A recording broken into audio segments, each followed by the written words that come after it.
Bien, vamos a dar inicio a la programación de esta tarde. Vamos a orar primero. Padre amado, gracias te damos, Señor, por este sábado santo que nos has dado. Gracias que nuevamente nos podemos reunir para compartir la palabra de esta reunión, que sea de beneficio espiritual para cada uno de nosotros. En el nombre de Jesús. Amén. Hay un micrófono abierto a Eric, sí, muy bien. Nosotros vamos hoy a analizar, ya que estudiamos todas las festividades del santuario, vamos ahora a ver a esas leyes ceremoniales y esas fiestas ceremoniales si tienen algún valor para nosotros hoy. De antemano sí le puedo decir que el significado de cada una de las festividades se mantiene vigente, eso no cambia, el significado, porque Jesucristo es quien ha cumplido cada una de esas cosas en el plan de la salvación. Por eso el significado tiene valor. Ahora, si hay que realizar esas ceremonias, ¿en qué consistían las leyes ceremoniales, las leyes morales, leyes de salud? Eran diferentes tipos de leyes que regían al pueblo de Israel y unas eran para todo el mundo. Dios las hizo para todo el mundo, toda la humanidad. Y otras que eran exclusivamente para el pueblo de Israel. Vamos a comenzar leyendo a Colosenses, en el capítulo 2, versículos 13 y 17, una porción de la escritura que ha sido bien mal interpretada por muchos. Vamos a estudiar algunas de estas cosas para ver qué significan. Estos son de los textos que a veces son un poco difíciles de entender, porque la gente lo complica. Y a todos vosotros, estando muertos en pecados y en la incircuncisión de vuestra carne, os dio vida con él, perdonando todos los pecados. Pablo está hablando aquí con la iglesia de Colosa. Note bien, no son judíos a los que le está escribiendo. Y ya Pablo le está dando un punto de esperanza. Vuelvo y digo, y a vosotros, estando muertos en pecados en la incircuncisión de vuestra carne, porque ellos no llevaban el rito de la circuncisión, os dio vida juntamente con él. ¿Con quién? Con Cristo. Perdonando todos los pecados, anulando el acta de los decretos, o como dicen otras versiones, la cédula de los ritos que había contra nosotros. Otras versiones dicen que nos eran contrarias, quitándola de en medio y clavándola en la cruz. Y despojando a los principados y a las potestades, Satanás y sus secuaces, los exhibió públicamente, triunfando sobre ellos en la cruz. Por tanto, nadie juzgue en comida, bebida, en cuanto a día de fiesta, luna nueva, día de reposo, todo lo cual es sombra de lo que había de venir, pero el cuerpo es de Cristo. Entonces, esa porción de la Escritura es muy utilizada para decir que Cristo clavó en la cruz los 10 mandamientos y que nosotros no podemos hacerle juicio a nadie. De ninguna manera tenemos la autoridad para juzgar a nadie, pero que no debemos hacerle juicio a nadie con respecto, aquí dice, en comida o en bebida o en cuanto a día de fiesta, luna nueva o sábados, en minúscula y en plural. Otras versiones dicen días de reposo, pero las originales dicen sábado. Todo lo cual es sombra de lo que había de venir, pero el cuerpo es de Cristo. O como dicen otras versiones, todo lo cual es sombra de lo por venir, más el cuerpo es de Cristo. Muy bien.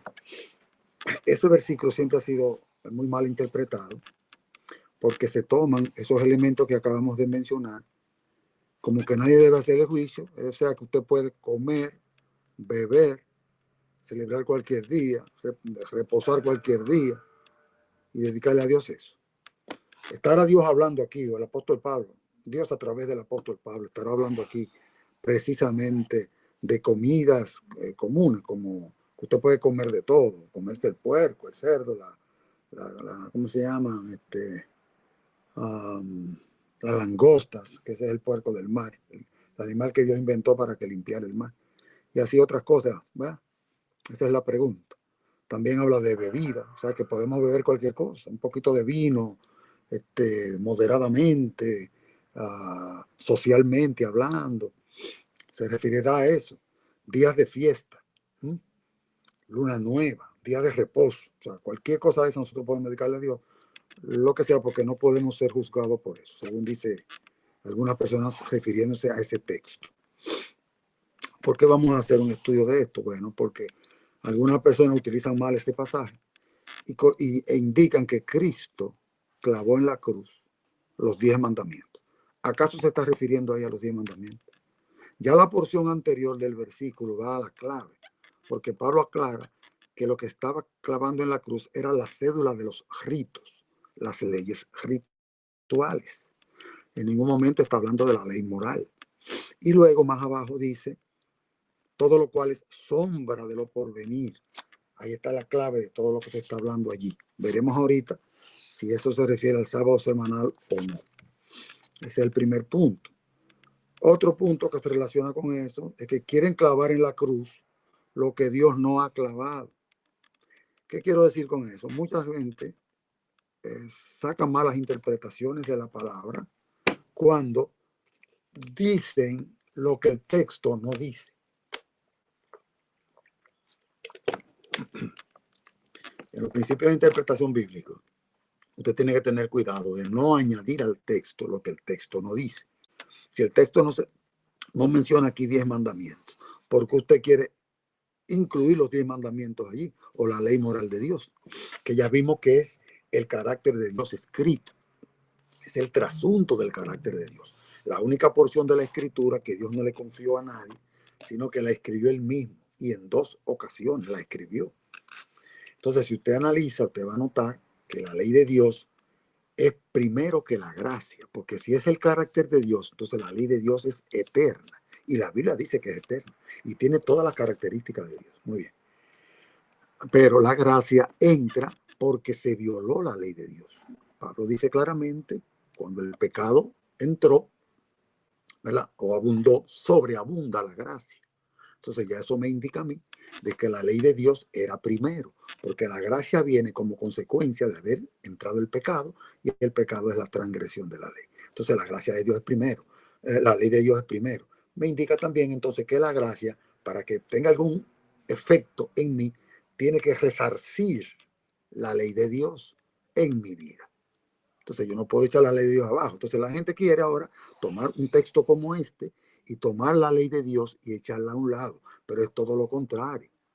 La gracia de Dios lo que hace que exalta la ley de Dios. También otro punto que debemos tomar en consideración es que hay personas que no estudian cuidadosamente el texto y piensan que ahí lo que se está indicando que otro grupo de personas que debemos celebrar las fiestas. Será necesario celebrar las fiestas y todas esas leyes rituales del santuario. ¿Tienen algún efecto en nosotros hoy en día? ¿Son positivas o negativas? Y otros, por esa razón, entonces quieren quitar de la cruz lo que Dios clavó. ¿Ve? Si Dios clavó los ritos, entonces este grupo es lo contrario. Entonces quiere quitar eso para poder seguir celebrando esta festividad. Inclusive hay personas que están ansiosos que el templo de Jerusalén sea restaurado para entonces poder celebrar todo este tipo de cosas que ya fueron clavadas en la cruz y que Cristo, que era la realidad, la consideraba como sombras que lo anunciaban a él. En, en cuanto al pueblo de Dios, literal, ¿no? De aquel tiempo, pues Dios principalmente puso diferentes tipos de leyes. Estaba la ley moral, los 10 mandamientos, que ellos sabían que era algo muy especial, porque Dios la escribió él mismo. Inclusive mandó a colocarla dentro del arca de la alianza. Ahí estaba dentro de eso. Y los estatutos y leyes de Moisés aparecían afuera, ¿verdad? Entonces aquí vemos que Dios instaura la ley moral. Están los estatutos que son diferentes de la ley, ¿verdad? Y están las ceremonias, las leyes ceremoniales. Están esos tres puntos. Vamos a leer ahora una porción de Patriarcas y Profetas, en la página 335.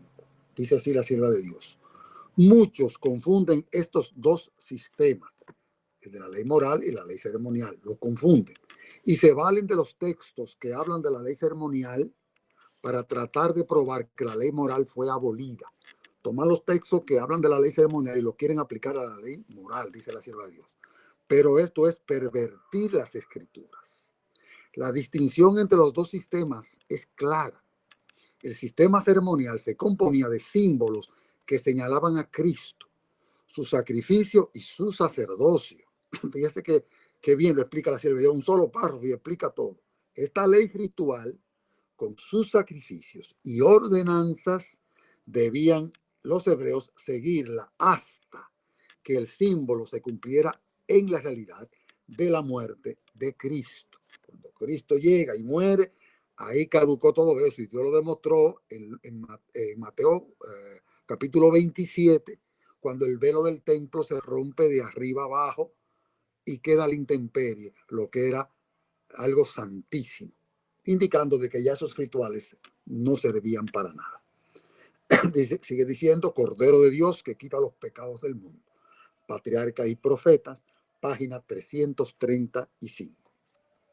Vamos a ver ahora el origen de estas dos leyes. ¿Por qué se originan estas dos leyes? Génesis 2, versículos 15 al 17, dice: tomó pues Jehová Dios al hombre y lo puso en el huerto del Edén para que lo labrara y lo guardase. Y mandó Jehová Dios al hombre diciendo: de todo árbol del huerto podrás comer, mas del árbol de ciencia del bien y del mal no comerás, porque el día que de él comieres, ciertamente morirás. Y como el hombre falló, le tocaba sentencia de muerte. Entonces, Dios tenía preparado de antelación un plan que se iba a celebrar en sombra, con ritos y ceremonias para poder redimir al hombre por haber fallado ante la ley de Dios. Ahí es que se origina ya el sistema ceremonial. Y usted lo notará porque lo primero que Dios hace para poder dar oportunidad de redención a Adán es que Dios hace un sacrificio. O sea, Dios introduce él mismo con sus manos eso, sacrificando cordero, para entonces poderlo vestir a ellos y cubrir la vergüenza de su desnudez. Entonces notamos que ahí estaba en vigencia, hacia ahí entró en vigencia lo que era el sistema ritual.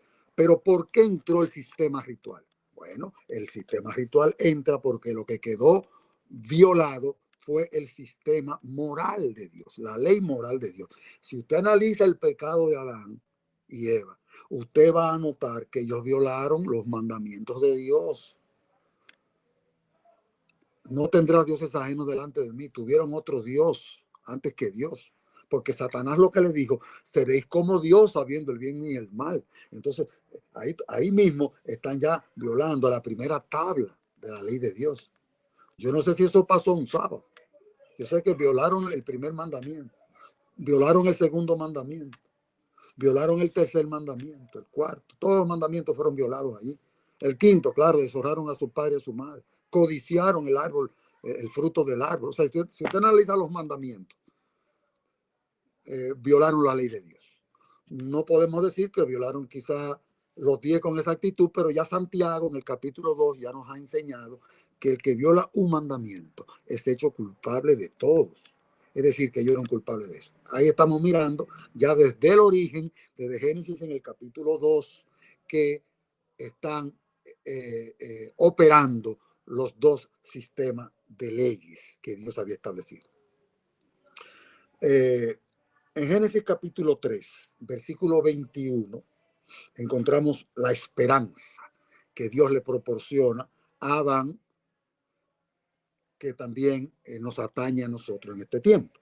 Dice así: y Jehová Dios hizo al hombre y a su mujer túnicas de pieles y los vistió. Fíjese que es Dios quien está haciendo eso. Dios coge el animal, pues eran de pieles, ¿verdad?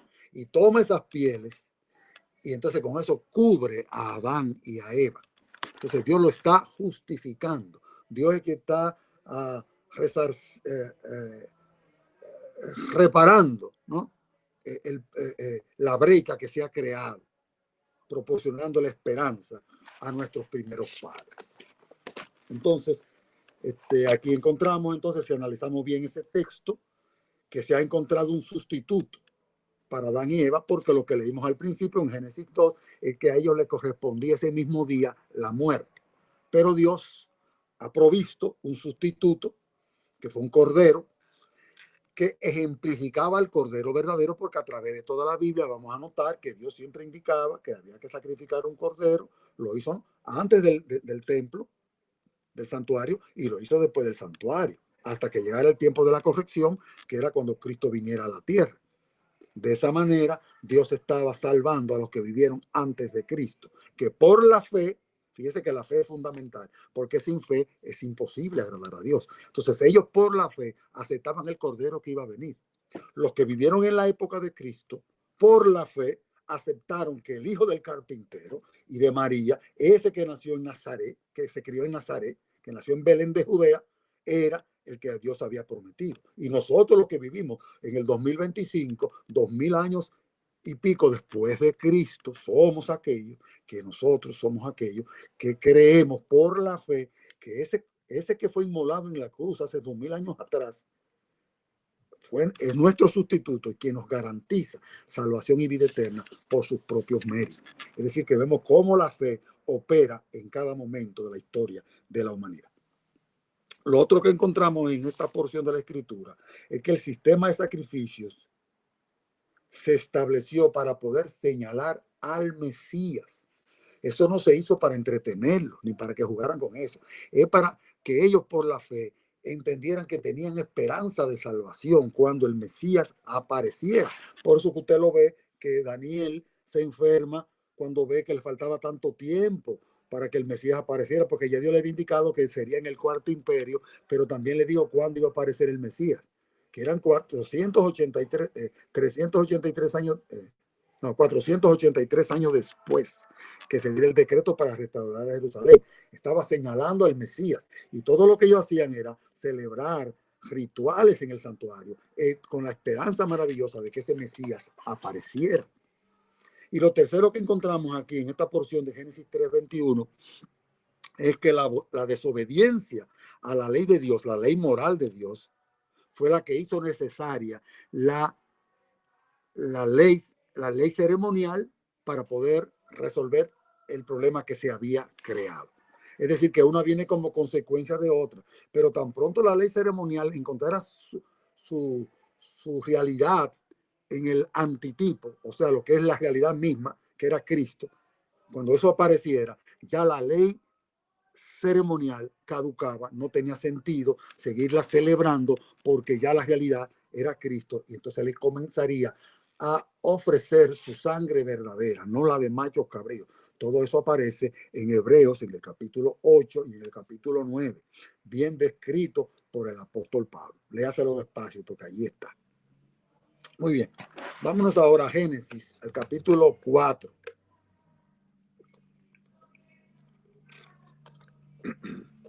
En los versículos 3 y 4. Disculpen, es que la garganta se me seca y me he tomado un poco de agua. Allí dice: aconteció que andando el tiempo, que Caín trajo del fruto de la tierra una ofrenda a Jehová, y Abel trajo también de los primogénitos de sus ovejas, de lo más gordo de ellas. Eso está contemplado en lo que Pablo explica en Hebreos en el capítulo 11, con respecto a Abel, que ofreció mejor sacrificio que el de Caín.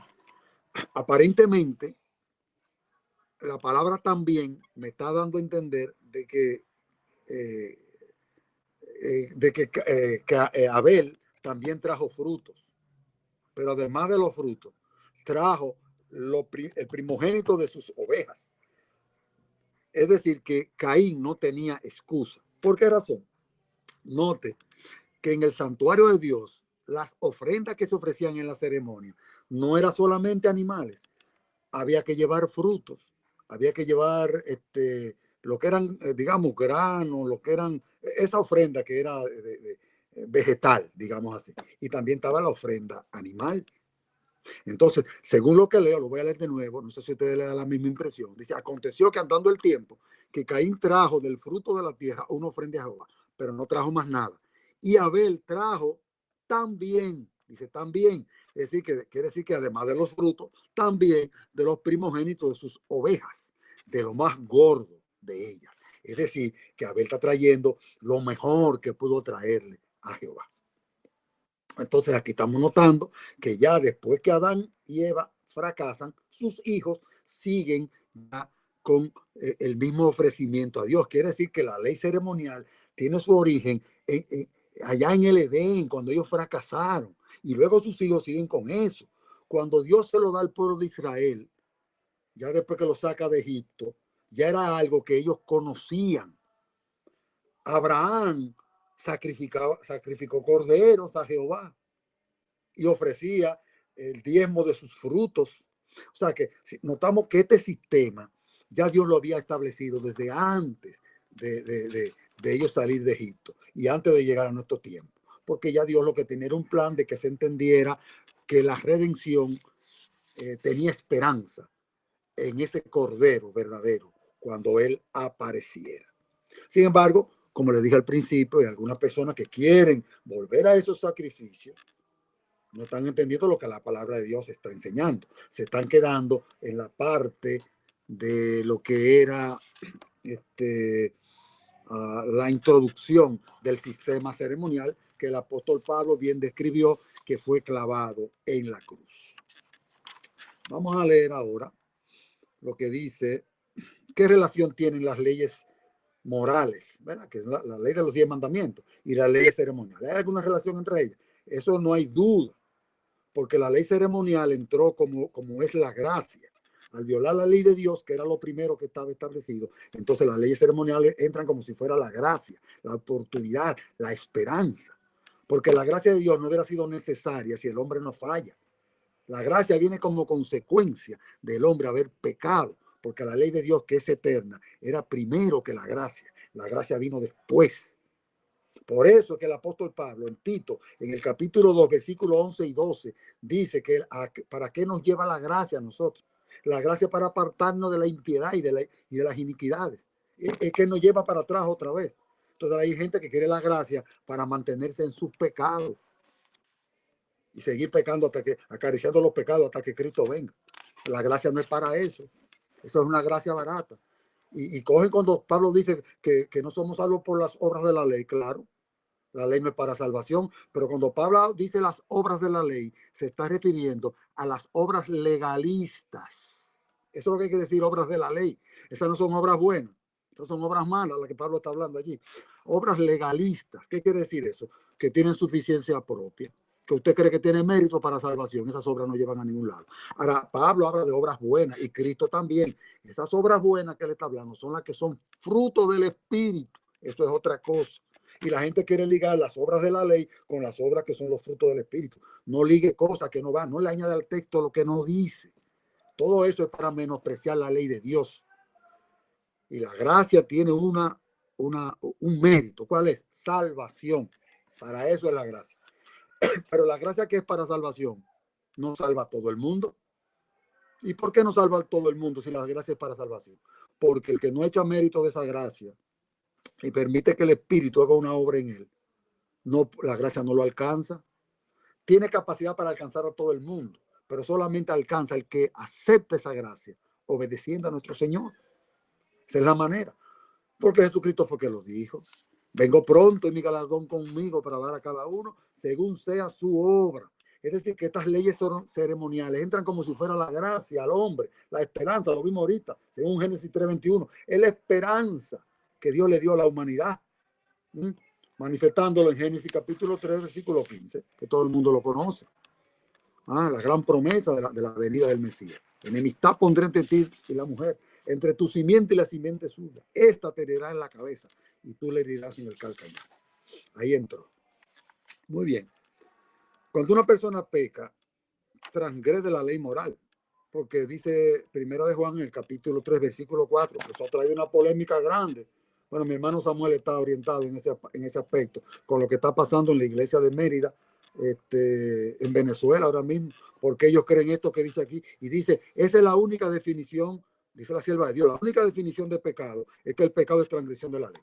Entonces le sacaron, un ministro sacó 4 textos bíblicos que indican que la ley es otra cosa, que la ley es también no tener fe, o sea, perdón, que el pecado es no tener fe, que el pecado es no, bueno, 4 puntos que están en la Biblia. Pero cuando usted lo analiza con los 4 puntos, los 4 lo que están hablando es de transgresión de la ley de Dios. Todos te mandan para allá, porque no hay nada. Yo he desafiado gente que me muestre cualquier cosa, positiva o negativa, que no esté contemplado en los 10 mandamientos. Mire, lo que usted diga y lo que usted haga está en los 10 mandamientos. Una, o usted está fallando a Dios, le está fallando al prójimo. Mire, búsquelo como usted quiera. Y cualquier pecado tiene que ver con el yo, que es la raíz de todos los males, el egoísmo. Por eso Satanás cayó tan bajo. Todo tiene que ver con el yo, el que te diga. Entonces, hay que tener cuidado con eso. La transgresión de la ley es el pecado. Primera Juan 3:4, y la sierva de Dios dice, la única definición que hay para el pecado es transgresión de la ley. Si dice que es la única, porque es la única. Ahora, cuando usted se va a la Biblia, que oye, ve algunas 4 más que están expresados diferentes, cuando usted la analiza, ya no, pero está hablando de la ley de Dios. Es lo mismo. Muy bien. Esa ley moral, estamos viendo qué relación hay entre una y otra y la diferencia. Esa ley moral de Dios señala el pecado. Romanos 3:20. Porque la ley, porque por la ley es el conocimiento del pecado. Y dice Pablo, porque yo no conocía el pecado, si la ley no dijera no codiciarás. Parece que él tenía problemas con la codicia en un principio. Pero estamos notando que la ley es la que señala el pecado. El único pago que Dios acepta para violar la ley de Dios es la muerte, no hay otra. La paga del pecado es la muerte. Romanos 6:23. Dios no acepta otra cosa. Por esa razón, el que no tenía pecado fue hecho pecado por nosotros, para podernos redimir de la maldición de la ley. Entonces la gente malinterpreta ese texto diciendo que la maldición de la ley, mira, la ley es maldita, porque mira cómo la Biblia dice aquí, la maldición de la ley. No, no, no, no. La maldición de la ley es la muerte, no es la ley. La ley no es maldita, lo que es maldita es la muerte. Cristo no libró de la maldición de la ley, quiere decir que Cristo no libró de la muerte. ¿Cuál muerte? De la muerte segunda, la muerte eterna. Esa es la maldición de la ley, porque todos nosotros morimos la muerte primero, impíos o impíos. Entonces, Cristo lo que nos está librando es de la muerte segunda. Esa es la maldición de la ley. Y otro versículo que vamos a leer ahora está en Romanos capítulo 3, versículo 10, y que dice, y el 23, todos pecaron, ¿verdad? Todos pecaron, está destruido de la gloria de Dios, dice otro, el versículo 23, no hay justo ni aun uno, todos han pecado y están destituidos de la gloria de Dios. Eso es una realidad. Todos hemos pecado. Hay una discusión también con la iglesia de Mérida con respecto al asunto que tiene que ver con que si lo del pecado original, ellos no creen que nosotros nacemos con el pecado original, exactamente lo mismo que cree la iglesia adventista. Eso es lo que nosotros creemos. Nosotros no nacemos con el pecado original, sabemos que el pecado es una decisión y le va a dar una prueba poderosa. Dice la sierva de Dios, la perfección angélica fracasó en el cielo. La perfección humana fracasó en el Edén, en la tierra. Es decir, que Adán, siendo perfecto, pecó. Satanás, siendo perfecto, pecó. Entonces, la naturaleza pecaminosa no podemos tomarla como pecado. Yo no nazco pecador, yo nazco con naturaleza pecaminosa. Me hago pecador cuando yo decido pecar. Un niño acabado de nacer no puede ser pecador, como dice la Iglesia Católica. Eso es lo que se llama el pecado original, que nosotros le heredamos, no es verdad. Heredamos naturaleza pecaminosa, pero no el pecado. ¿Por qué razón? Porque un niño no sabe que está haciendo mal. Niñito que nació, ¿qué sabe ese niñito de nada? Ahora, cuando tiene conciencia que él comete pecado, falta, entonces sí está en pecado. El pecado es una elección. Y lo sabemos porque Adán eligió eso. Satanás eligió eso. Cristo no eligió eso. Por eso nunca pecó. Y nosotros, aunque somos todos pecadores, porque todos hemos pecado, como consecuencia tenemos que pagar con la muerte. No hay nada que nos pueda salvar, sino solamente los méritos de Cristo. Por eso nosotros no podemos ir a reclamarle a Dios por ninguna obra que hagamos, porque todos los pecados que tenemos ahí acumulados, viejos, ya solamente con eso nosotros necesitamos morir. Entonces Cristo lo que pasa es que inventó un plan donde nos da oportunidad y esperanza de ser salvos si apelamos a su sangre maravillosa. Sigamos viendo.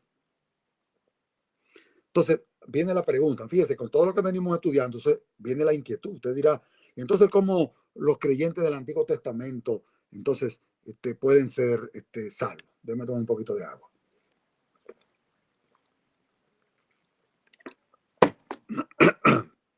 Vamos a ver. Pregunta. ¿Podría la sangre de Cristo haberlo salvado legalmente, o sea, de una forma legal, a esos creyentes del Antiguo Testamento? ¿Había alguna esperanza de salvación antes de que Jesús fuera a la cruz? ¿La había? ¿Cuál era la esperanza? La fe en las leyes ceremoniales, o sea, en la aplicación de la ley ceremonial que Dios había instituido, que ya vimos que Dios la instituyó desde el principio, desde Adán, desde que Adán pecó, ahí mismito, Dios lo cubrió. Después vimos a sus hijos continuando con la misma obra. Y si usted sigue llegando la Biblia, se va a encontrar que Abraham hacía lo mismo y esos patriarcas que estaban en el medio siempre hacían lo mismo. Es decir, que esa era la forma que Dios creó para los que vivieron antes de Cristo, los que eran en el Antiguo Testamento, pudieran alcanzar esa oportunidad de la esperanza de la salvación y de la redención. Sigamos viendo. ¿Cómo se llevaba eso a cabo? ¿Te recuerdas cuando estudiamos los rituales del santuario? De que el pecador tenía que tomar y poner la mano sobre la cabeza de un corderito inocente, perfecto, sin mancha, símbolo de Cristo y de la vida perfecta de Cristo. Entonces él entraba con ese corderito al atrio e iba ante el altar del sacrificio, sacrificaba el cordero, muchas veces era él, casi siempre era él, y otra vez el sacerdote. Se tomaba esa sangre y se colocaba en una ponchera con los pecados confesados de ese individuo en ese animal. Entonces la sangre de ese animal lo estaba cubriendo a él, un animal inocente, el sustituto, la víctima, lo mismo que Dios instituyó en Génesis capítulo 3. Mírenlo, como eso sigue hasta el final. Entonces luego después de eso lo entraban al santuario, donde la sangre permanecía allá adentro como símbolo de que mi pecado o del pecado del que había confesado sobre el animal estaba ahí adentro. Cuando él salía del santuario, él salía sin pecado.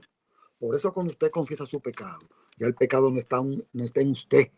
Por la fe y por la obra del Espíritu y los ángeles, como vimos la semana pasada, cómo trabajan los ángeles. Esas oraciones llegan ante la presencia de Jesucristo y allá Jesucristo tiene un incensario de oro. Pero ese incensario de Jesucristo se le añade a las oraciones de los santos. Fíjense que no son las oraciones. Un micrófono abierto, si lo pueden cerrar, por favor. Se le añade a las oraciones de los santos. Esos son los méritos de Cristo, son los que se le añaden a nuestras oraciones. Por favor, hay un micrófono abierto, me está haciendo un ruido y lo pueden cerrar. Maggie, es el tuyo. Ahí, gracias. ¿Vio? Entonces, continuemos viendo. Vamos a ver ahora que Dios inventó ese método como un remedio para el pecado, para todo aquel que vivió antes, en el Antiguo Testamento, antes de que Cristo muriera en la cruz. Y los que vivieron en el Nuevo hasta la muerte de Cristo. También, porque recuerdo que mientras Cristo estuvo en la tierra, se seguían ofreciendo corderos.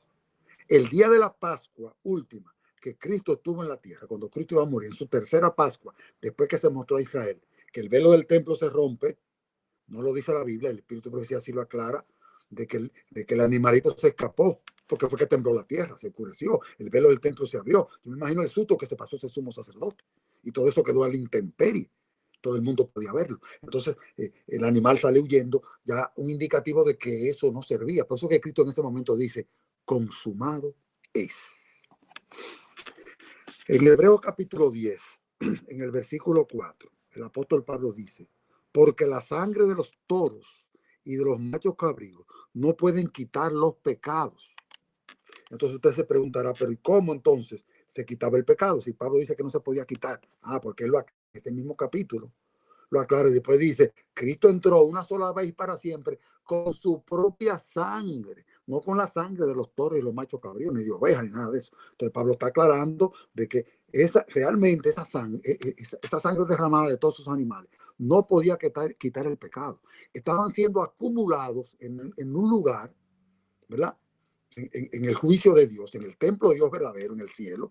Eso que se hacía aquí en la tierra era almacenado allí para que en el momento en el que Cristo muriera, con su sangre verdadera, él pudiera entonces rescatar al hombre que había confesado y que había vivido en el Antiguo Testamento antes de la venida de Cristo, en su primera venida. Entonces, esa es la manera como Dios proveyó salvación para los que vivieron en el Antiguo Testamento. Pablo lo aclara, lo que le estoy diciendo, de hace el capítulo 8, el 9 y el 10. Allí le explica clarito cómo era que el hombre era redimido en el Antiguo Testamento. Muy bien. Si nos vamos a Romanos, en el capítulo 3, 20 al 26, Pablo aclara que todo eso estaba basado en la promesa de que Cristo lo iba a pagar. Porque lo que Dios prometió era que iba a enviar a su Hijo para redimir. Entonces eso era una promesa que no se había cumplido hasta que Cristo vino. Entonces los que vivieron antes de Cristo, porque esa es la preocupación que hay con mucha gente. Ay, los que vivieron antes de Cristo, ¿cómo eran redimidos? Por la fe, igualito. Porque ellos creían que sacrificando ese cordero, sus pecados estaban entrando al santuario y entonces Dios iba a proveer salvación cuando el Mesías viniera. Es decir, que todo eso se iba acumulando para que Cristo, cuando viniera, entonces, con sus méritos, lo cubriera a ellos también, los que vivieron en el Antiguo Testamento. Y a eso aplica a los que vivieron en la época de Cristo y aplica a nosotros los que vivimos en esta época también, por la misma razón. Pero ahora, aparte de la ley, se ha manifestado la justicia de Dios, testificada por la ley y por los profetas. O sea, ¿quién eran los testigos? La ley, la Torá, lo que Moisés escribió, y los profetas. La justicia de Dios por medio de la fe en Jesucristo. Mire, Pablo lo está aclarando. Lo mismo que yo le vengo explicando hace rato, eso está en la Biblia, porque ¿verdad? Lo estoy leyendo en la Biblia, lo que dice el Espíritu de Profecía, que lo aclaran perfectamente. Mire cómo Pablo lo aclara. Por medio de la fe en Jesucristo, para todos los que creen en Él. Dios, es para los que creen. Los pecados que entraban al santuario, que eran confesados, era para el que creía. Y el sumo sacerdote, el día de expiación, y cuando expiaba el pecado, era para el que creía, para el que lo confesó. Pecado no confesado no es perdonado. Es decir, que esa teoría que también están atacando a la gente de Mérida. Bueno, mire, el tercer punto cayó aquí, lo que estamos estudiando. Y esto es, digamos que es coincidencia, porque yo no tenía eso planificado, pero estoy mirando que están saliendo los 3 puntos. Ese tercer punto que ellos dicen de que el pecado tiene que ser vencido, esa última generación a la venida de Cristo, lo estamos mirando aquí también. ¿Por qué razón? Porque los pecados que no entran al santuario no pueden ser perdonados. Entonces, ¿cómo usted va a estar con pecado hasta la venida de Cristo cuando Cristo tire el incensario y dice consumado es y que nadie entre y que nadie salga? Y si tire el incensario, es que ya no hay oraciones, no hay intercesión, se acabó la gracia. Entonces, si la gracia se acabó, entonces, ¿cómo van a estar con pecado todavía esa gente esperando a la venida de Cristo? ¿Quiénes son esa gente? Los 144,000. No pueden tener pecado, tienen que ser encontrados sin mancha, ni arruga, ni cosa semejante. Y eso es bíblico. Y lo dice el Espíritu de Profecía. Bueno, si leo cita del Espíritu de Profecía, ahí sí hay cantidad. Sigo leyendo. Mire más lo que dice el apóstol Pablo. Para todos los que creen en él, porque no hay diferencia, por cuanto todos pecaron y están destituidos de la gloria de Dios. Siendo muchas veces se agarran de ese texto, que dice que todos pecaron, pero no está diciendo que van a pecar hasta el final. Que pecaron, como todos hemos pecado, estamos destituidos. Por eso no quiere decir que usted tiene que permanecer en el pecado siempre. O Dios no tiene poder. ¿Cómo que Dios llama al evangelio a una persona que tiene 17 años de edad, que vivió una vida de pecado? Y ese tipo viene al Señor. Ahora mismo tiene 80 años, está vivo todavía. Ese hombre tiene 60 y pico de años, 70 años en el camino de la salvación con el Señor. Oye, el Señor entonces no hizo ninguna obra con ese individuo, lo dejó igualito en el pecado. O sea, no lo pudo transformar. Mi hermana, tenga cuidado con eso. Eso no puede ser así. Nadie dice haberlo alcanzado, porque cuando uno se compara con Jesucristo sabe que está cojo. Pero cuando uno mira para atrás y dice, oye, pero el Señor ha hecho una obra, me ha quitado el deseo del pecado, ese pecado que me tenía loco. Hoy Dios no tiene poder. ¿Qué está pasando? Eso no es lo que la Biblia enseña. Sigamos viendo. Más esa última generación. Los que estamos en este camino, si no alcanzamos eso, quizás morimos, pero, o vamos a morir, pero Dios nos justifica porque estamos ¿qué? En el proceso de la justificación. Por el que llega al final, que esté vivo cuando Cristo venga, los 144,000, no habrán vencido el pecado, eso no hay duda. Es decir, que yo estoy de acuerdo con los 3 puntos que puso la Iglesia de Mérida, los 3, y la quieren eliminar completa. No, bueno, no le veo sentido, hay como una guerra sin sentido, el enemigo de las almas. Sigo leyendo. Sigue diciendo el apóstol Pablo, siendo justificados gratuitamente por su gracia. Pero ya vimos para qué es la gracia y qué es la gracia. Y en el sistema ceremonial, qué era la gracia también. Mediante la redención que es en Cristo Jesús, a quien Dios puso como propiciación, míralo ahí como lo dice, a quien Dios puso como propiciación por medio de la fe en su sangre. Es decir, que ellos tenían fe en la sangre de Cristo, que no había llegado. Los que vivieron en la época de Cristo creyeron por la fe, como Nicodemo, como José de Arimatea, y los que siguieron ahí un poco después de Cristo, como el apóstol Pablo, todos sus discípulos, creyeron por la fe que esa sangre de Cristo lo cubría, que ese era el Cordero, porque Juan lo identificó, es aquí el Cordero de Dios que quita el pecado del mundo, y ellos creyeron que ese era el Cordero, el hijo de María, el hijo del carpintero, el que se crió en Nazaret. Ellos creyeron que era ese. Y nosotros ahora, 2000 años después, creemos lo mismo. Pero es por la fe que lo creemos, porque nosotros no vimos nada de eso. Sin fe es imposible agradar a Dios. Los 3 grupos es por la fe. Sigue diciendo el apóstol Pablo. Para manifestar su justicia a causa de haber pasado por alto en su paciencia los pecados pasados. Fíjese bien, los pecados pasados. Con la mira de manifestar en este tiempo su justicia. Pero Pablo está diciendo claro, esos pecados pasados eran con la mira, o sea, puesta la fe en que lo iba a cumplir cuando él viniera. Mire, con la mira de manifestar en este tiempo su justicia, a fin de que él sea el justo y el que justifica al que es de la fe de Jesús. Entonces, los que hemos creído en eso y los que creyeron en eso, somos justificados porque creímos en eso, que su sangre nos iba a cubrir y que nos cubre. Uno lo vieron en el futuro, otro lo vieron en el momento, y nosotros lo vimos que en el pasado él lo cumplió, pero que su sangre, que no es perecedera, es como un presente continuo, no como aquella que todos los días había que sacrificar un cordero, muchos corderos. No, ahora no es así. Una vez y para siempre, según dice Pablo en el libro de Hebreos. Muy bien. Vamos ahora a pasar a Colosenses en el capítulo 2, los versículos que están antes de lo que fue nuestra introducción, que analizamos un poco lo que era Colosenses 2, del 13 al 17, solamente lo leímos, pero ahorita que vamos a entrar en materia, o en la próxima semana, porque estos temas son largos, pero es importante que tengamos todo eso claro, que de nadie le cuente. Y a vosotros estando muertos en pecado, y en la incircuncisión de vuestra carne, esos son los gentiles, os dio vida juntamente con él, perdonándonos todos los pecados, anulando la cédula de los ritos que nos era contraria, quitándola de en medio y clavándola en la cruz. Es decir, que acabamos de ver que lo que Cristo ha clavado en la cruz fue la cédula que tiene que ver con los ritos, porque era sombra que lo anunciaba a él. La ley moral de Dios, que es el carácter de Dios, nunca puede ser clavada ni anulada, porque no señala el pecado, o sea, no es sombra del pecado para nada, porque fue impuesta antes, existió antes de que hubiera pecado, porque es tan eterna como Dios. Es el carácter de Dios escrito. Su ley es eterna, no tiene nada que ver con algo malo. Entonces las leyes ceremoniales sí, porque fueron introducidas como consecuencia del pecado. Entonces para resolver el problema Dios introdujo eso, dice el apóstol, hasta que llegara el tiempo de la corrección. ¿Cuál era el tiempo de la corrección? La aparición de nuestro Señor Jesucristo en vida real, como ser humano. Y ahí fue que entonces se cumplió esa parte. Tan pronto eso se cumple, entonces esas leyes ceremoniales ya no son necesarias. Sigamos avanzando.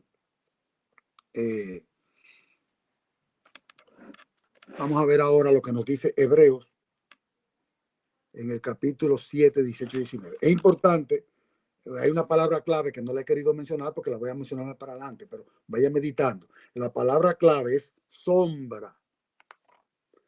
Cada vez que nuestros queridos hermanos analizan este texto que acabamos de leer, siempre se quedan en el 16, no quieren leer el 17, porque el 17 usa la palabra clave que es sombras.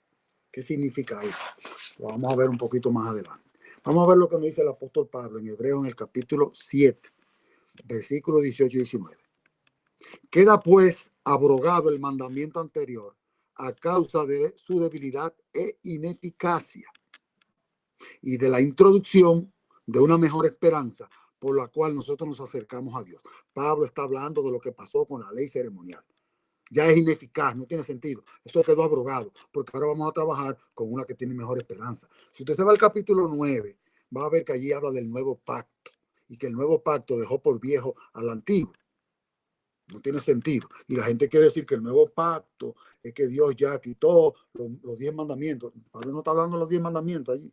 Le hace lo despacio. Y lo que está diciendo es que el nuevo pacto es que Dios va a escribir sus leyes en el corazón, un corazón de carne que él va a hacer. Va a quitar ese corazón de piedra y va a poner sus leyes. Pero fíjese que no dice que Dios va a hacer nuevas leyes, sino ahora yo escribiré mis leyes. Es decir, que la ley de Dios no tiene ningún problema, ni sus leyes. Que Dios le va a escribir porque quien violó el pacto fue, ese primer pacto, fue el ser humano. Y Dios ratificó el pacto nuevamente, pero ahora con mejores promesas, basado en mejores promesas, que es la sangre preciosa de nuestro Señor Jesucristo, que antes era como de toros y macho cabrío, y bueno, todo eso, todas esas ovejas. No, ya Dios, eso no vale. Es la sangre preciosa de mi Hijo. Entonces, por eso es que es diferente el pacto. Pero el pacto es el mismo. Las reglas son las mismas. Las leyes son las mismas. Lo que está basado en mejores promesas. O sea, en el cumplimiento de ellas. En Hebreos capítulo 8, versículo 13, de Pablo. Al decir nuevo pacto da por viejo al primero, y lo que está se da por viejo y se envejece, está próximo a desaparecer. Y todo lo que Pablo viene hablando desde allí, porque la gente quiere salirse del contexto. Todo lo que viene hablando desde el capítulo 7, Pablo lo que viene hablando. Y está hablando con los hebreos. Esto no se lo escribió ni a los colosenses, ni a la gente de Efesios, ni a los filipenses, no. Él está hablando con los hebreos, porque esos sí conocían del santuario. Y él está haciendo una descripción acerca del santuario y de lo que ellos celebraban y cómo ahora, en el tiempo de la corrección, Jesucristo es quien hace ese pacto nuevo. Y ese pacto nuevo, lo que Pablo está hablando, es que ahora está basado en mejores promesas y está explicando lo que es. Para nada está hablando de la ley moral. El error más grande que hay es cuando a un texto usted le añade lo que no dice. Ahí para nada está hablando de la ley moral de Dios, está hablando de las leyes rituales. Y nuestros hermanos quieren colocar eso y meter la ley moral de Dios ahí adentro para poder quitar el cuarto mandamiento, que es el problema más grande que hay. Todo ese invento de que la ley está abolida no tienen ningún problema con los otros 9 mandamientos. Es el cuarto el problema. Primera de Juan capítulo 5, versículo 3. Pues este es el amor de Dios, que guardemos sus mandamientos, y sus mandamientos no son gravosos. Es decir, que los mandamientos de Dios no tienen nada que ver con tristeza ni con gravedad. No me lo ligue con cosas que no van.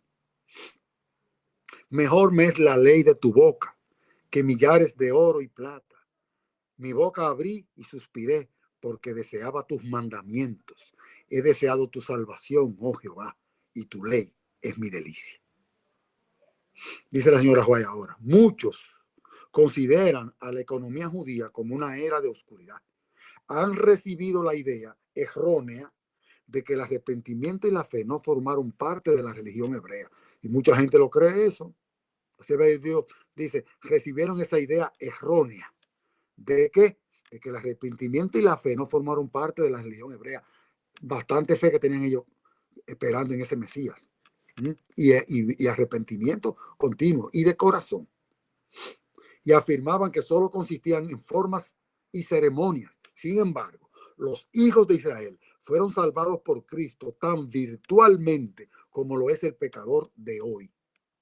Veo que no me lo he inventado lo que le vengo diciendo. Lo que pasa es que eso yo lo leí en el Espíritu de Profecía, gracias a Dios lo dice, claro, y lo hemos leído a través de la Biblia, está clarito. Los hijos de Israel fueron salvados por Cristo tan virtualmente como lo es el pecador de hoy, porque por la fe. Y cuando ellos sacrificaban ese cordero, es lo mismo que el cordero que fue sacrificado por nosotros, Cristo. Porque ellos estaban poniendo como a la cuenta de Cristo su fe, lo que ellos creían. A la cuenta de Cristo, cuando Él venga, Él me va a cubrir. Entonces, Dios cogió todo eso y lo acumuló allí. Cuando Cristo apareció, dice, la sangre de Él es capaz de cubrir a todo esto que vivieron antes que Él, que creyeron en Él. Fíjese, acuérdense que ahorita lo leímos, que es para el que cree. Es al que cree, el que no cree no va. Y también en Juan 3:16, Juan 3:17 y 18, y en Juan 3:15, dice que es para el que cree. Que a la gente le gusta concentrarse en la mano un pedacito. No, es para el que cree. Muy bien. Todo eso para que la gracia de Dios lo cura y lo mantenga acariciando el pecado. Por fe. Oiga bien cómo dice la sierva de Dios. Mire cómo que ella lo explica tan clarito. Por fe vieron a Cristo en esos tipos y sombras que apuntaban hacia su primer advenimiento y muerte. Lo mismo que venimos hablando, ¿se da cuenta? Ellos por la fe estaban contemplando el advenimiento de Cristo, su primera venida, cuando el tipo debería encontrarse con el antitipo. Se regocijaron en un Salvador por venir, tipificado por ofrendas de sacrificio, mientras nos regocijamos en un Salvador que ha venido.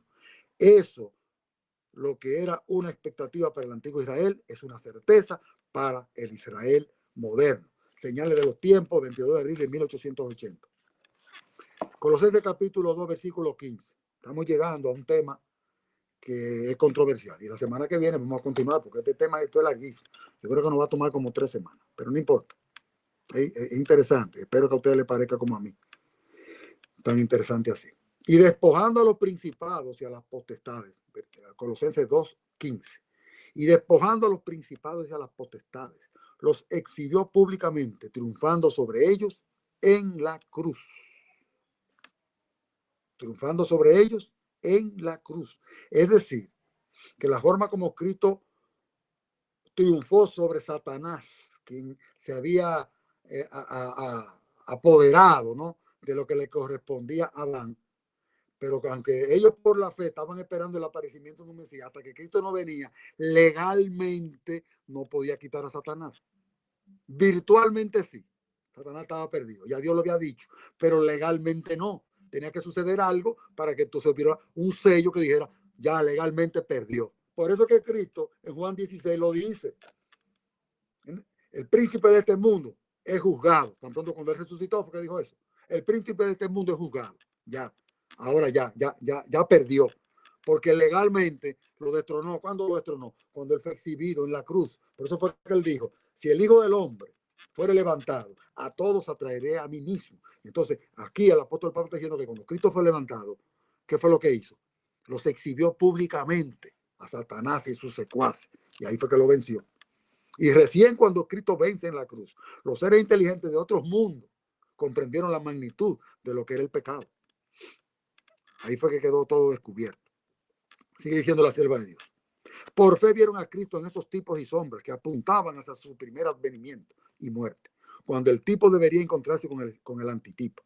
Se regocijaron por un Salvador por venir. Entonces ya en Colosenses 2:15, que fue nuestra lectura previa, el apóstol entonces conecta y dice, despojando a los principados y a las potestades, los exhibió públicamente, triunfando sobre ellos en la cruz. Ahí fue que él triunfó. ¿De qué forma? De forma legal. Legal. Ahí hay un acta firmada, mírenlo aquí. Y eso está grabado. Eso está grabado. No cree usted que la película la inventaron los japoneses, no. Ya Dios tiene eso grabado. Cuando Cristo pase esa vista panorámica, se va a ver todo eso.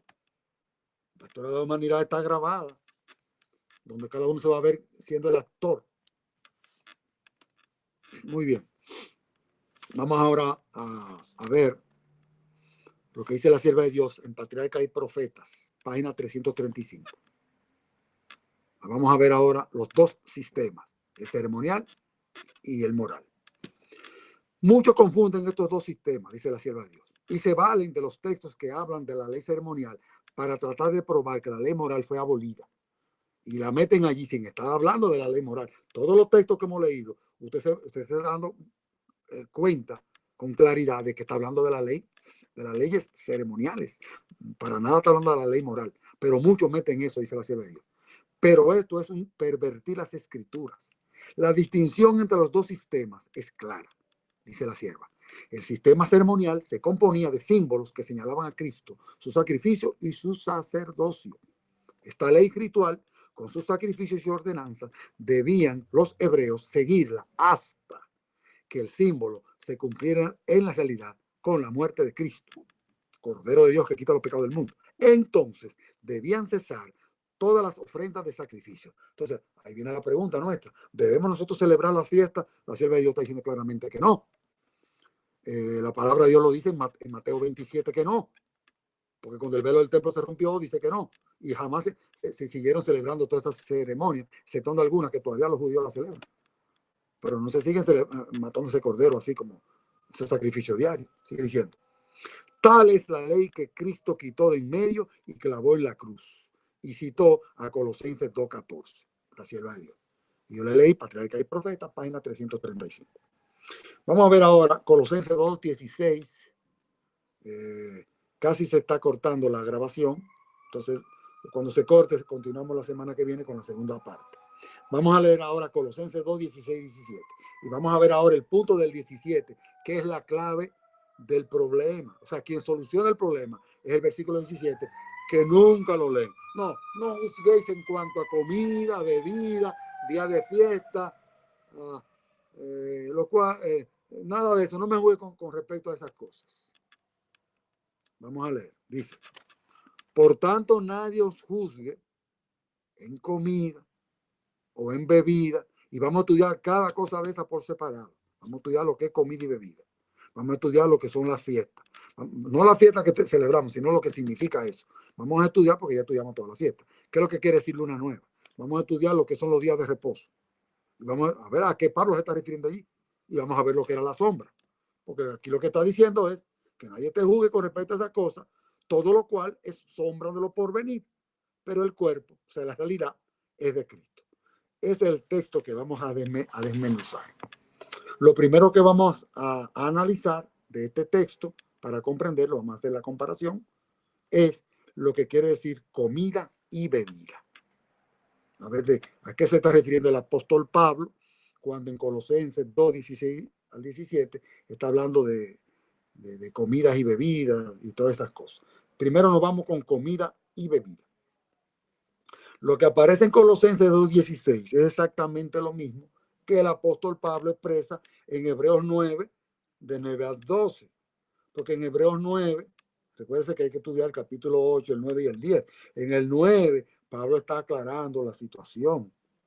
Y Pablo va a utilizar la misma expresión que utilizó aquí de comida y bebida con respecto a lo que dice Colosenses 2:16. Mire, dice Pablo en Hebreos 9, lo cual es símbolo para el tiempo presente. Cuando Pablo escribió eso fue en el año 64 de la era cristiana. Es decir, que ya Cristo tenía más de 30 años en el cielo, 30 años que había ascendido. Y Pablo dice, esto es símbolo para el tiempo presente, según el cual se presentan ofrendas y sacrificios que no pueden hacer perfecto en cuanto a la conciencia. Todo eso que se presentan, ofrendas, eso no sirve, dice el apóstol Pablo, porque no pueden hacer perfecto.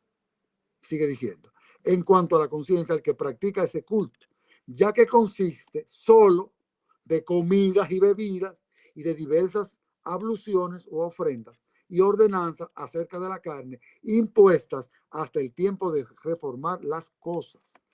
Entonces Pablo no está hablando de que usted puede comer de todo.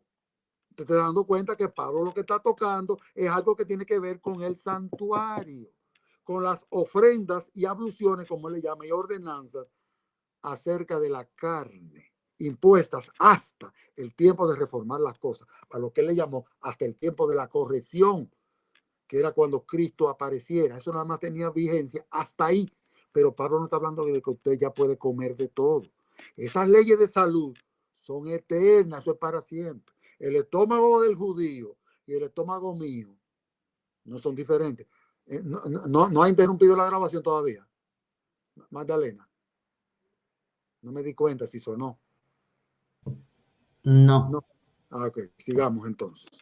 Entonces, estamos mirando de que aquí está haciendo aplicación a lo que tiene que ver con comidas y bebidas del santuario.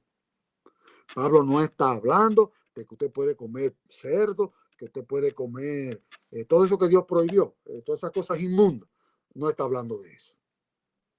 Pablo está hablando de lo que se comía y de lo que se bebía en el santuario, porque en el santuario también se bebía.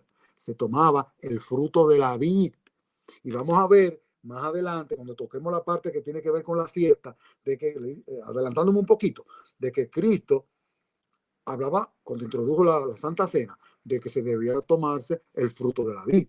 No está hablando de vino fermentado, jugo fermentado, ¿no? No está hablando de eso, porque hay uno que le ha gustado eso, para entonces tomarse su vinito fermentado. ¿Mm? Cuidado, no está hablando de eso. Sigamos leyendo. Eso era impuesto hasta el tiempo de la corrección. Leí el versículo 10. Vamos a leer el versículo 11. Pero estando ya presente Cristo, ahí viene a aclararlo. Pero estando ya presente Cristo, sumo sacerdote de los bienes venideros, por el más amplio y más perfecto tabernáculo.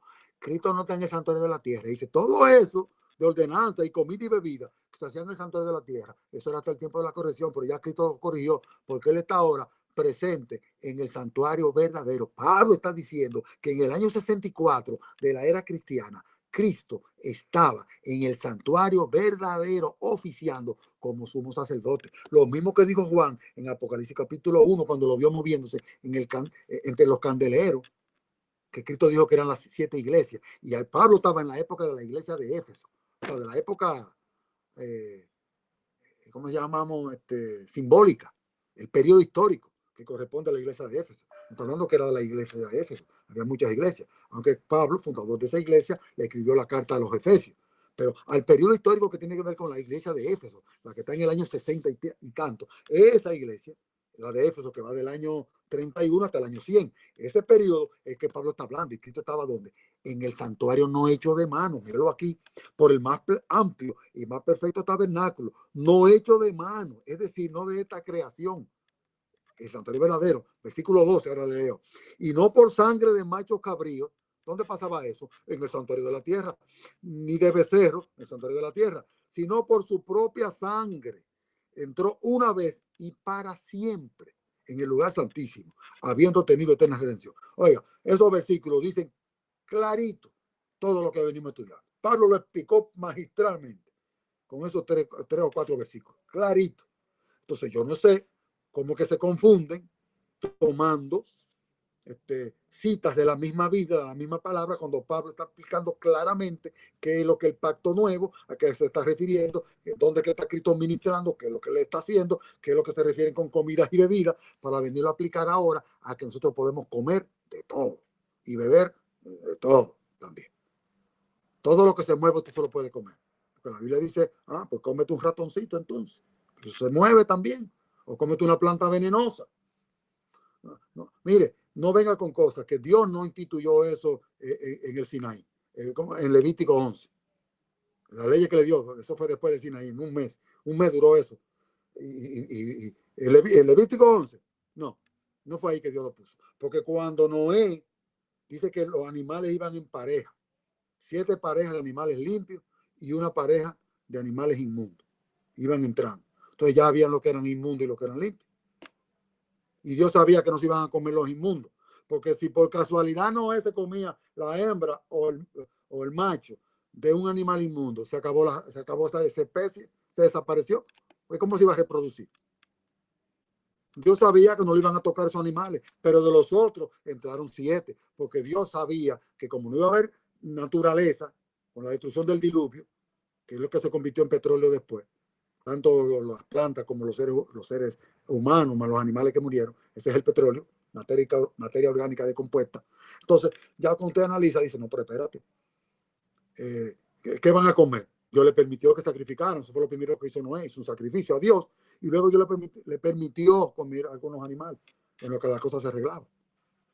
O sea, si lo analizamos y lo vemos, después cuando Dios saca al pueblo de Egipto, lo primero que hace es que le quita la comedera de carne, y le dijo, vamos ahora, le voy a dar maná. Y ellos comenzaron, ay, si esas carnes y esos melones. Y viene Moisés, ahí está el pueblo, me tiene loco que quieren comer carne. Y Dios dice, ¿cómo le vamos a dar? Oiga, Moisés se incluyó, ¿cómo le vamos? Y Dios le dijo, ¿acaso se ha cortado la mano de Jehová? Mañana van a tener carne. Y dice la Biblia que le dio carne un día de camino para un lado, un día de camino para el otro, y como 50 centímetros de alto, lleno de codornices. Todavía estaba la carne en la boca de ellos cuando Dios mandó una mortandad y mató muchísimos de ellos, porque le pidieron carne. Porque no era el propósito de Dios, era ese. Ese no era el propósito de Dios, era limpiarlo. Note que las tentaciones de Satanás siempre vienen por la comida, y Dios lo que quiere es limpiar a la gente con lo que come, para que su discernimiento sea más claro. Ese es el propósito de Dios. Y Dios permitió, Levítico 11, ciertas carnes que la gente la puede comer, ¿verdad? Yo no critico a nadie por eso. Yo trato de obedecer a Dios, por eso yo soy vegetariano, pero no es para criticar a nadie. Yo no opino en eso. Solamente estoy diciendo lo que la palabra de Dios establece. Muy bien, vamos ahora a lo que dice Éxodo, en el capítulo 29, 38 al 40. Y vamos casi ya concluyendo, porque sé que casi se va a cortar. Dice una de las leyes de Moisés. Esto es lo que ofrecerás sobre el altar: 2 corderos de 1 año cada día, continuamente. Ofrecerá uno de los corderos por la mañana y el otro cordero lo ofrecerá en la caída de la tarde. Además, con cada cordero que va, ahora viene la parte vegetal, con cada cordero, 1/10 parte de efa de flor de harina, amasada con la 4ª parte de un hin de aceite de olivas machacadas, y para la libación, o sea, esa es la bebida, libación quiere decir bebida, la 4ª parte de un hin de vino, fruto de la vid. ¿Vio? Entonces quiere decir que junto con el animal se daba una ofrenda que tenía que ver con una parte que era de granos y cosas vegetales. Por eso que usted ve, cuando comenzamos al principio, que quizá algunos de los que están conectados no estaban, nosotros vimos que da la impresión como que Abel, eso fue lo que hizo, porque dice, también ofreció un cordero. Es decir, que como aquel ofreció fruto, Abel ofreció su fruto, pero también ofreció el cordero, que era lo que Dios quería. Y cumplió lo que Dios quería. Y Dios vio con agrado la ofrenda de Abel. Y Dios instituyó eso desde Adán, siguió con Abel y Caín, siguió con los otros patriarcas, siguió con Abraham, luego que lo saca de Egipto, le da las leyes de lo que cómo debían celebrarse dentro del santuario, hasta que llegara el tiempo de la corrección. Hoy en día no necesitamos hacer eso, pero lo que eso significa todavía tiene valor. Por eso nosotros estudiamos esas cosas, porque la gente quiere quitar el Antiguo Testamento. No lo quite, déjelo allí, déjelo allí. Concluyo la parte de hoy con esto, para dejarlo para ya la semana que viene. Dice, manda a los hijos de Israel y dile, mi ofrenda, mi pan, oigan, pan, con mis ofrendas encendidas en olor grato a mí guardaréis, y ofreciéndomelo a su tiempo, y su libación, que era la bebida, la 4ª parte de un hin con cada cordero derramarás libación de vino superior ante Jehová en el santuario. Número 28, 2 y 7. Ahí nos detenemos. La semana que viene vamos a ver lo que significan las lunas nuevas. Hasta aquí vimos lo que significan la ofrenda de las libaciones, lo que es la comida y lo que es la bebida. Espero que no haya quedado ninguna duda. Mi querida Magdalena puede cortar la grabación en este momento.